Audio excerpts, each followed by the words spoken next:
BA प्रथम वर्ष के प्रिय विद्यार्थियों,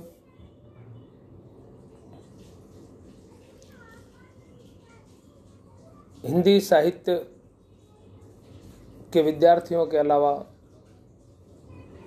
जिन छात्रों के पास हिंदी साहित्य नहीं होता उनको भी अनिवार्य हिंदी पढ़नी पड़ती है और पढ़ना चाहिए। हिंदी हमारी मातृभाषा है, राष्ट्रभाषा है।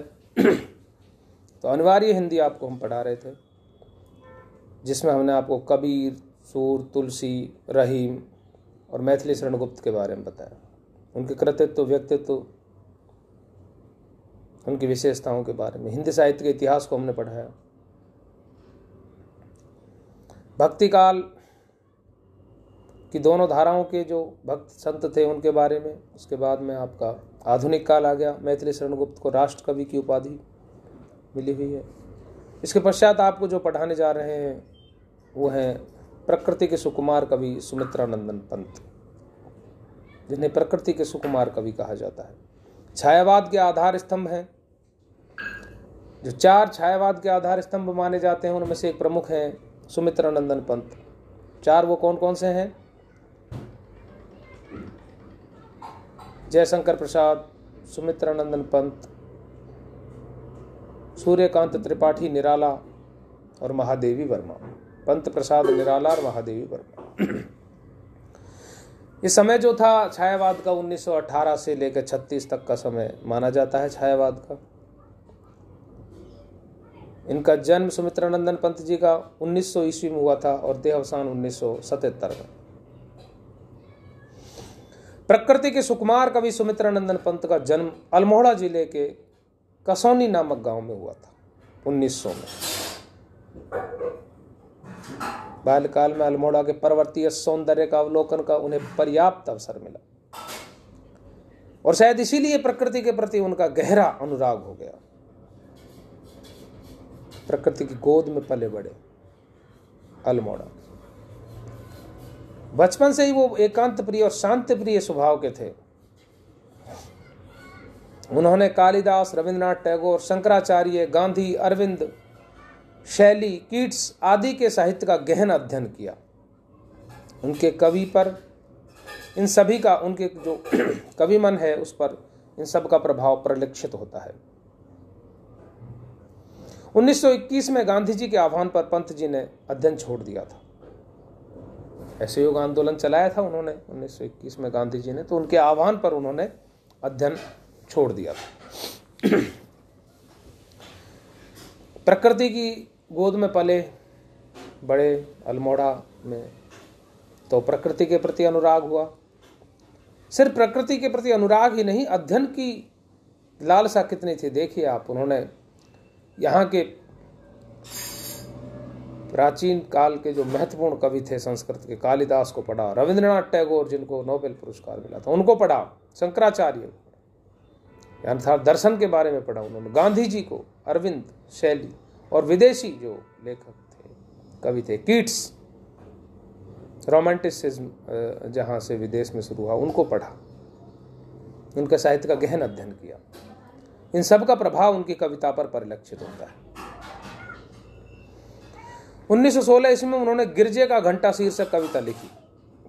गिरजे का घंटा 1916 में, यानी 16 वर्ष की उम्र में उन्होंने ये कविता लिखी, गिरजे का घंटा। शायद ये उनकी प्रथम कविता थी। प्रथम कविता का नाम क्या था मंजू? प्रथम कविता का नाम क्या था? 1916 ईस्वी में लिखी गिरजे का घंटा, सुमित्रानंदन पंत की प्रथम कविता। तब से मृत्यु पर्यंत वो काव्य सर्जना में लीन रहे। उन्होंने नाटक भी लिखे, काव्यालोचना भी लिखी, किंतु पंत जी मूलतः कवि हैं। कवि हैं पंत जी। नाटक भी लिखे, काव्यालोचना भी की, परंतु वो मूलतः कवि हैं। उच्छ्वास, उनकी रचनाएं देखिए आप, लिख लीजिए, याद कर लीजिएगा। उच्छ्वास, ग्रंथि, उच्छ्वास, ग्रंथि, वीणा, पल्लव, गुंजन उनके प्रारंभिक काव्य संग्रह हैं। ये उनके कविता संग्रह हैं। कौन कौन से? उच्छ्वास, ग्रंथि, वीणा, पल्लव, गुंजन। पुनः आप एक बार सुन लीजिए। उच्छ्वास, ग्रंथि, वीणा, पल्लव और गुंजन उनके प्रारंभिक काव्य संग्रह हैं। इन कविताओं में पंत जी का प्रकृति प्रेम अपने शिखर पर था। प्रकृति के जितने मनोरम चित्र इन कविताओं में पंत जी ने प्रस्तुत किए हैं, उन्हीं के कारण उन्हें प्रकृति का सुकुमार कवि कहा जाने लगा। अर्थात इन कविताओं में उनका प्रकृति चित्रण झलकता है। प्रकृति के प्रति जो प्रेम है वो इन कविताओं में शिखर पर रहा है, चरम पर रहा है। इतने मनोरम चित्र इन कविताओं में पंत जी ने प्रस्तुत किए कि उन्हें प्रकृति का सुकुमार कवि कहा जाने लगा। वो कौन कौन से काव्य संग्रह हैं? उच्छ्वास, ग्रंथि, पल्लव, गुंजन और वीणा। उच्छ्वास, पल्लव, गुंजन, वीणा और ग्रंथि। इन्हीं के कारण उन्हें प्रकृति का सुकुमार कवि कहा जाने लगा। इसके अलावा युगांत, सुनिए आप, युगांत, युगवाणी, ग्राम्या, स्वर्णकिरण, स्वर्णधूलि, सप्तशिखर, वाणी, पतझर, चितंबरा आदि काव्यों की कविताओं में पंत प्रगतिशील चेतना के कवि के रूप में प्रकट होते हैं। प्रगतिशील चेतना के कवि के रूप में प्रकट होते हैं। कौन कौन सी? युगांत, युगवाणी, ग्राम्या, स्वर्णकिरण, स्वर्णधूलि, सप्तशिखर, वाणी, पतझर, चितंबरा आदि काव्यों की कविताओं में पंत प्रगतिशील चेतना के रूप में, प्रगतिशील चेतना के कवि के रूप में प्रकट होते हैं तथा अभावग्रस्त जनता के पक्ष में अपने काव्य का स्वर मुखरित करते हैं। अभावग्रस्त, देखिए आप, यानी कि अब जन को, लोग को अपनी कविता में लेके आए। ये बड़ी बात है, जहां उनका गांधीवादी प्रभाव देखा जा सकता है। युगांत, स्वर्णधूलि, स्वर्णकिरण,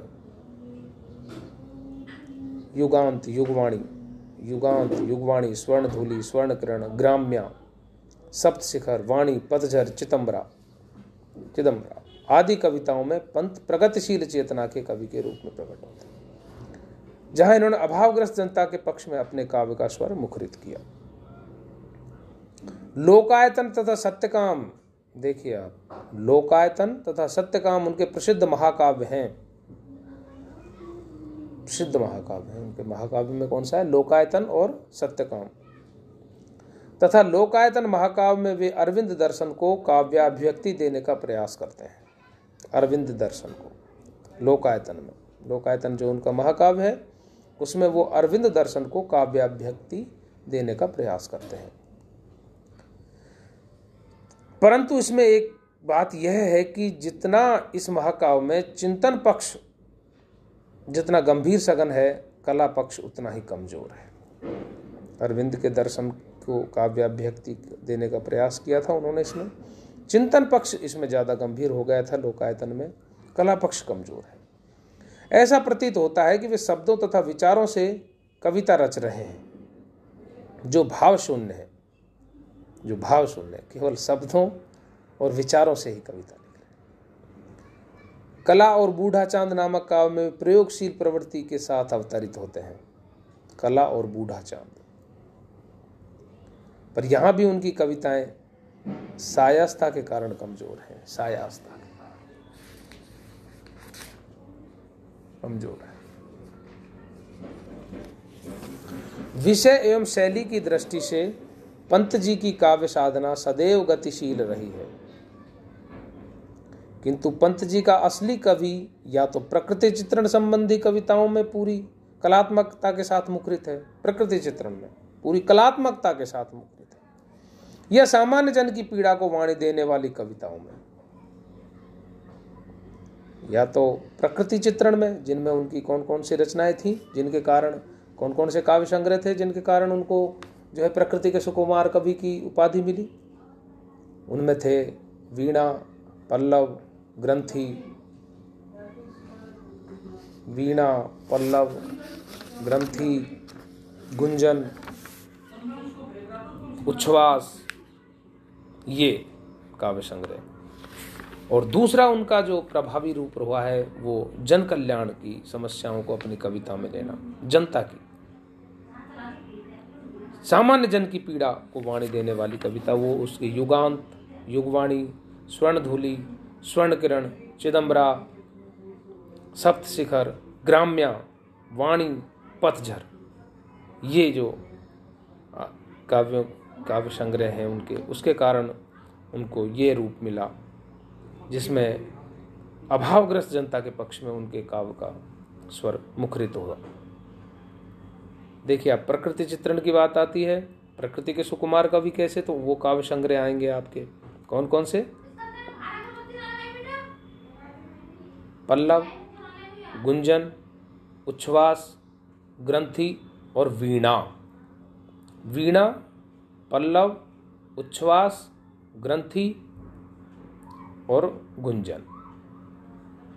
और जनता की जो समस्याओं हैं, अभावग्रस्त जनता की समस्याओं को अब जो अपने काव्य में मुखरित उन्होंने किया, उनमें आती है युगांत, युगवाणी, ग्राम्या, स्वर्णकिरण, स्वर्णधूलि, वाणी, चिदंबरा,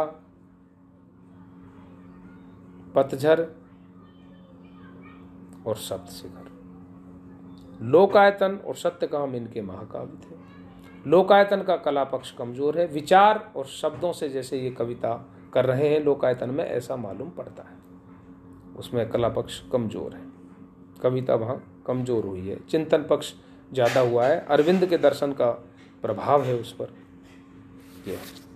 ये इनकी कृतित्व है उनका व्यक्तित्व के साथ साथ। परंतु मूलतः उनका जो प्रकृति चित्रण संबंधी कविताएं हैं, वो ही उनका विचार, असली कवि उनका उसी में प्रकट हुआ है, या फिर सामान्य जन की पीड़ा को वाणी देने वाली कविताओं में। बाद में पंत जी कवि कम चिंतक अधिक होते चले गए, कवि कम और चिंतक अधिक होते चले गए, जिसकी कमजोर अभिव्यक्ति हम उनके महाकाव्य लोकायतन में देख सकते हैं। चिंतक अधिक होते चले गए और कवि कम होते चले गए। और ये हम उनकी अभिव्यक्ति कहाँ देख सकते हैं? उनके महाकाव्य लोकायतन में, जहाँ विचार ज़्यादा है, शब्द ज़्यादा है, चिंतन ज़्यादा है, दार्शनिक बन जाते हैं। किंतु पंत जी की महत्ता प्रमुख छायावादी कवि के रूप में अक्षुण्ण है, छायावादी के स्तंभ है वो। तथा छायावादी युग में उन्होंने हिंदी कविता को नई अभिव्यक्ति भंगिमा प्रदान की थी। उनकी कविता की गीतात्मकता अन्यत्र दुर्लभ है, संगीतात्मकता भी है उनकी कविता में। देखिए, इस प्रकार से हमने आपको प्रकृति के सुकुमार कवि पंत जी के बारे में बताया कि उनका जन्म अल्मोड़ा में हुआ 1900 में। अरविंद, गांधी, इनका इन पर प्रभाव था। इनको पढ़ा इन्होंने, कालिदास को, अरविंद को, गांधी को, रविंद्रनाथ टैगोर को, शैली को, कीट्स को, इनका प्रभाव था इनके ऊपर। गिरजे का घंटा इनकी प्रथम रचना थी, 1916 में आई। उसके पश्चात प्रकृति चित्रण में इनका मन रमा, क्योंकि अल्मोड़ा की जो प्राकृतिक वातावरण था उसका कारण इनका अनुराग प्रकृति के प्रति होता ही चला गया। इनके प्रथम जो काव्य संग्रह थे उनमें जो संकलित कविताएं थी वो प्रकृति चित्रण की कविताएं थी, जिनके कारण इन्हें प्रकृति के सुकुमार कवि कहा जाने लगा। जिनमें प्रमुख काव्य संग्रह थे गुंजन, पल्लव, वीणा, ग्रंथि, उच्छ्वास, ये। उसके पश्चात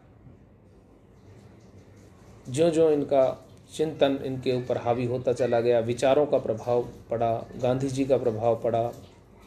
1921 में इन्होंने गांधी जी के आह्वान पर अध्ययन छोड़ दिया था, और जब इन्होंने जनता की समस्याओं को, पीड़ा को अपने काव्य का विषय बनाया, इनमें युगांत, युगवाणी, ग्राम्या, स्वर्णधूलि, स्वर्णकिरण, वाणी, सप्तशिखर, चिदंबरा आदि आते हैं। लोकायतन जो कि इनका महाकाव्य था, जिस पर अरविंद के दर्शन का प्रभाव था, परंतु वहाँ पर कवि रूप नहीं झलकता, कविता कमज़ोर हो जाती है, कलात्मकता कमज़ोर हो जाती है, चिंतन का अधिक प्रभाव लगता है। जैसे शब्द और विचारों से ही इन्होंने लोकायतन लिखा था। चिंतन पक्ष गंभीर है, वहाँ कला पक्ष कमज़ोर है। सत्यकाम भी उनका एक महाकाव्य था। ये प्रमुख छायावादी कवि के रूप में इन्हें जाना जाता है, प्रकृति के सुकुमार कवि हैं। उसके बाद में ये इनकी प्रगतिशीलता भी झलकती है, प्रगतिशीलता। तो इस प्रकार से ये आपको हमने सुमित्रानंदन पंत के कृतित्व और व्यक्तित्व के बारे में बताया। आप इसे अच्छे से पढ़ें, सुने। इसके पश्चात हम इनकी जो कविता है संकलित आपके काव्य में, इसमें पाठ्यक्रम में भारत माता, उसके बारे में पढ़ाएंगे। तब तक के लिए इस वीडियो को आप कई बार सुने, देखें।